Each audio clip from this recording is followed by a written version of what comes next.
इस समय मैं दादर के शिवसेना भवन के ठीक सामने हूँ और आज यहाँ पर बड़े पैमाने पे राज ठाकरे और आदित्य ठाकरे के बैनर लगाए गए हैं। पहले बैनर लगाए जाते थे अलग अलग, लेकिन आप देख करके अंदाज़ा लगा सकते हैं कि 13 जून की अगर हम बात करें तो आदित्य ठाकरे का जन्मदिन है और 14 जून को जो है राज ठाकरे का जन्मदिन है। राज ठाकरे महाराष्ट्र नवनिर्माण सेना के अध्यक्ष हैं और वहीं आदित्य ठाकरे जो हैं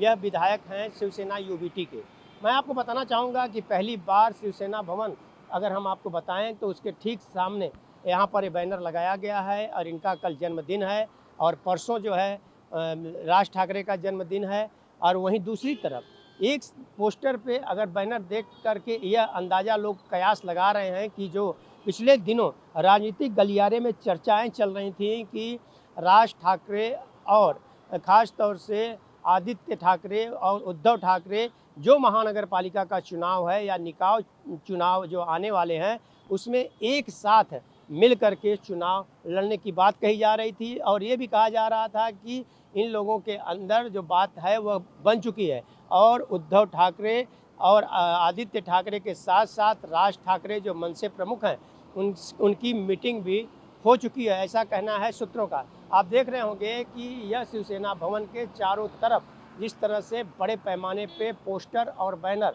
लगाए गए हैं आदित्य ठाकरे के और वहीं दूसरी तरफ देखा जाए तो राज ठाकरे के, यह कहीं न कहीं संकेत दे रहे हैं कि आगामी महानगर पालिका चुनाव में यह दोनों लोग एक मंच पर आकर के चुनाव लड़ सकते हैं। वहीं दूसरी तरफ मैं यह भी बताना चाहूँगा कि राजनीतिक गलियारे में इस बात को लेकर के काफ़ी चर्चाएं भी चल रही थीं कि दोनों भाई अगर एक साथ आते हैं तो जाहिर सी बात है कि महानगर पालिका चुनाव में इनको एक अच्छी कामयाबी मिलेगी। अगर दोनों भाई अलग अलग चुनाव लड़ते हैं तो कहीं ना कहीं देखा जाए मराठी वोट जो है वो बंटने के चांसेस ज़्यादा हैं। और रही बात कि महाविकास आघाड़ी की अगर हम बात करें तो कहीं न कहीं पहले से ही उद्धव ठाकरे ने यह साफ कर दिया है कि चुनाव वह अपने दम पे लड़ेंगे और इसी के चलते देखा जाए तो ग्राउंड स्तर पर उद्धव ठाकरे अपने कार्यकर्ताओं